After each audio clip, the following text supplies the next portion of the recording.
We can fight better, and we can surpass it. Because right now, I am the strongest, Goku says. But Vegeta thinks different. That's not true. There's someone stronger in this room without the need of a transformation. But who is he talking about? Who's the Saiyan stronger than them both? And how did we get to this point where Vegeta says that Goku isn't the strongest? To get those answers, we have to agree on one thing, and that thing is the concept of power levels in the Dragon Ball universe has always been vague and kind of unbalanced. In each arc, they mess with the power scaling in a way that you don't really know how strong is someone or was the one stronger than him. But for the longest time in the Dragon Ball series, and especially in Dragon Ball Z, it was revealed that Gohan was stronger than Goku and Vegeta, and his potential was a lot more than them. And now it changed. Now Broly seems to be one of the strongest Saiyans if he trained. But the concept of the strongest isn't always the same. And that's something we have to keep in mind. You might ask yourself, why do some people always say that this character is the strongest? Or this one, or this one? Why? Why do we have different ideals and opinions when we saw the same anime?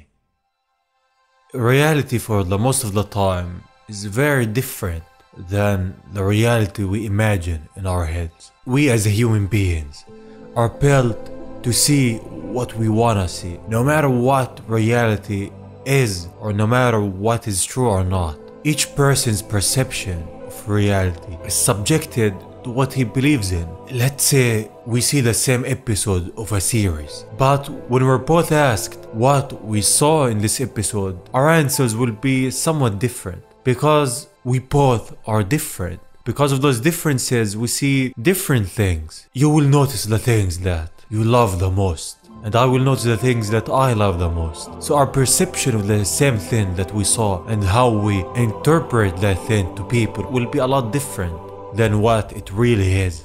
Reality can shock a lot of us. A lot of us can't take what we see because the narrative of what happens is against what we wanna happen. Life is hard, but sometimes we have to see the world as it is, to see the real side of everything, not blinded by what our view should be, but what the truest view is. In Dragon Ball, we all see the same thing. We see all of the forms, the scenes, but our views of the strongest and the characters are very different. One thing is for sure, one reality that no one can say is a lie, and that is there's beings that sit on top of all beings. Beings that seem friendly, that seem loving, but in all reality, they are the ones who control everything, and those are the Saiyans. The series revolves around them. For someone they love, they appear as loving creatures, ones who always smile and see what this world is really made of. Take that away and see them for who they truly are. They are a fighting species, one who's driven by their instincts to get stronger and beat one another. In the series, it's portrayed in that friendly way. In reality, how would it appear? How would the Saiyans who sit on top be like for one who has never saw them for who they truly are? Earth, year 786, the room of spirit and time. I must have been 5 years old. My grandfather and Vegeta would engage in battles test their strength. I insisted on watching. I'd never seen a real fight before. Pan, Gohan, and Noob are watching the fight between Goku and Vegeta in the room of spirit and time. And for a child who's seen this, it's not easy to watch. They're not fighting as friends, they're fighting in all their strength, giving blows and attacks that we as humans can't comprehend. For a child to see this, it's not something easy. The ringing in my ears, the sounds of impact from their destructive power. They were concentrated one on another, ignoring everything around them, not giving a second to rest. In front of so much raw power, I felt as if I was receiving the hits myself. she's witnessing this fight in close quarters.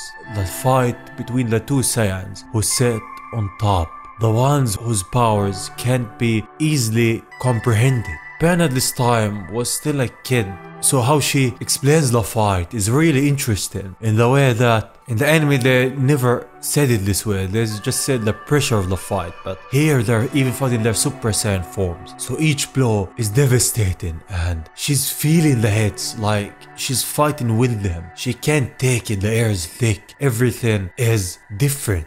And this is how it's supposed to be. The fight between two gods, between two Saiyans should be like. Something when you see, you can't forget. My grandfather, who always had a smile and a likable face, was concentrated with an expression that was as serious as it was scary. My entire body was trembling with fear as I tried desperately to hold back the tears in my eyes. The fight between them both is very bloody. They're exchanging attacks in an intent to take out one another because they know that they can heal with the Senzu beans and all. Pan, on the other hand, wants to cry because she's scared. She's scared of what she's seeing. At some point in her life, she will be the one replacing them in this life. With each attack from both of the Saiyans that she thought always had a smile, never saw them like this. She remembers something. The time that Goku was laughing with her, holding her. Today, you are the bravest one. With an attack from Vegeta to her grandfather. Eat, you have to become strong. Those moments where she had fun with them. Those moments that she shared with them. How can those two, who she never saw like this, have this side to them? The side that is more scary than anything. Goku goes behind Vegeta and fires a Kamehameha at him. On the ground, Pan is watching as she's holding her teddy bear and the blast goes off. She barely can keep her eyes open. When she's holding her head between her hands, she sees the bloody match. The match that is taking everything from those two Saiyans. She reminisces about the times with her grandfather, the times that she had fun with him, and the time that he gave her the Dragon Ball. How can it be? How can this pure soul have this side to it?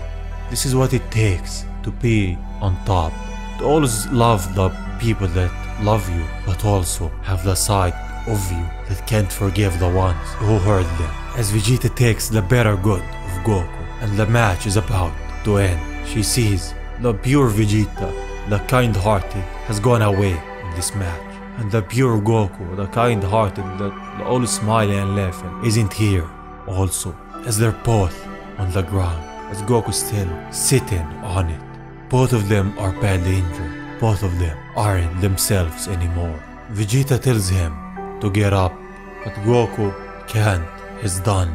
Vegeta has won. He's beaten him and taken over him. What Pan saw is something that is real. This is who Vegeta and Goku are. She saw the true side of them, the side that they both have, the one that they show their enemies. Having this much power isn't always fun. It takes a toll on you. It makes you different. One Saiyan she didn't know is stronger than them is just right there. Vegeta says, "Stop holding back, Kakarot. Why did I win again when you're much stronger than me?" Goku replies with, "Vegeta, the last time I used Super Saiyan 3, it ended the fight immediately and..." Vegeta stops him. "And it draws all your energy. I know, but if you hold back, we will never solve that problem." Goku yells at him, "Then achieve level 3 already. We can fight better and we can surpass it. Because right now, I'm still the strongest." But Vegeta disagrees. That's not true. There's someone stronger in this room without the need of a transformation. He yells at Gohan and says, "Gohan, that door is our only way out. You'd better protect it." Gohan just looks at him, huh? What is he talking about? Vegeta says, "React, idiot." He charges his ki and fires an attack straight at the door of the Chamber of Spirit and Time. Beside Gohan is Pan and Oop. He blocks the attack of Vegeta, and behind him Pan sees her father and his power. How he stopped an attack from Vegeta in his Super Saiyan 2 form. She remembers the old times with him. She went training with her mother, while Gohan preferred to stay at home. As he gets a hold of the attack. She remembers the time he told her a bedtime story. Gohan didn't seem like this monster, didn't seem like the one with this much power. She never knew her father was like this. As he stops the attack for real, we see him in his house, how he's different, how he's just normal. He's not that Saiyan, the one who fights the one like Goku and Vegeta. Or it doesn't seem like that. Vegeta says, there, that's power. Goku sees, but Gohan got his powers from a god. I doubt we can. And he's not wrong. Gohan was blessed by Elder Kai. He was the god's favorite in a sense. Vegeta had enough of it. He says, we won't fight until you can do better than that.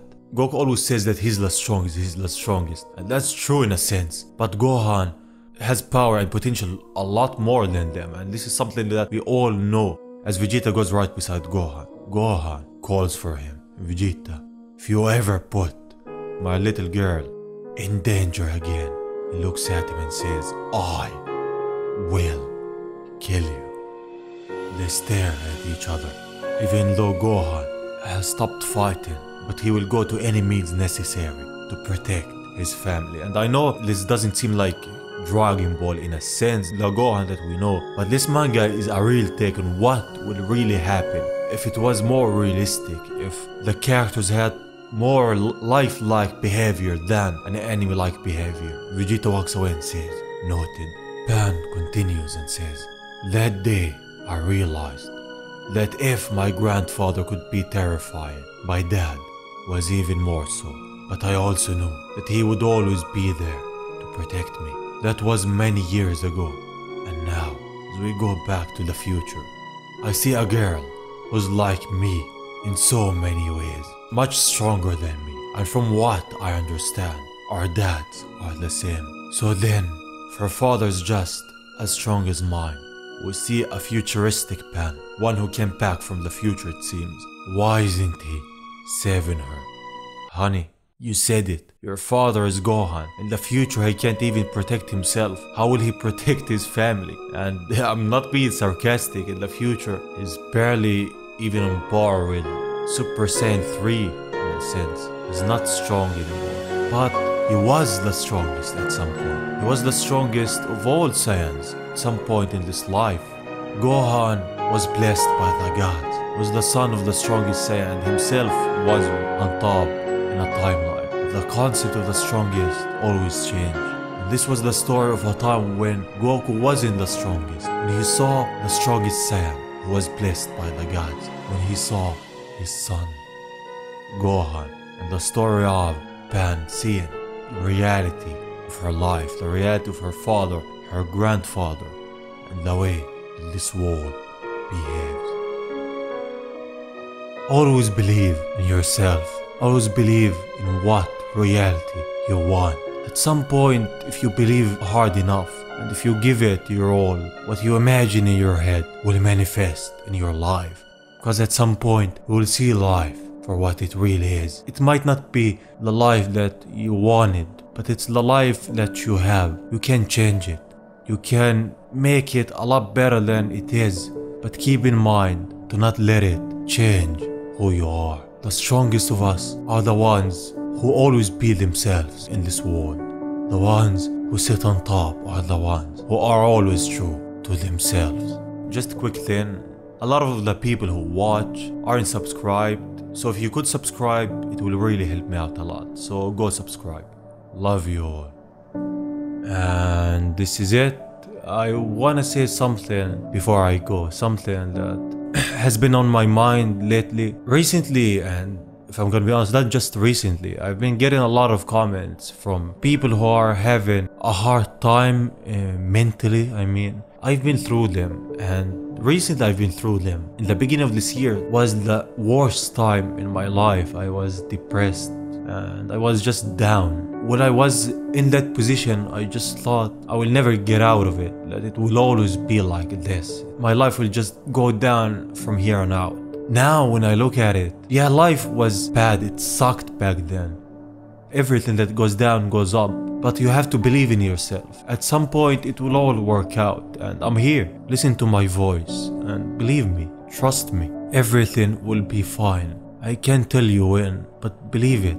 Believe that if you're having a bad time, at some point you will get out of it and life will be a lot better than before. It might hurt you more, it might drain you at some point, but it doesn't last. You are special, there's no one like you. And believe that. Believe that you can be anything that you want. Believe that everything will work out. I believe in you, and I hope you believe in yourself. And this is it. Thank you for watching, and saying that, I will see you on the next one. Bye bye.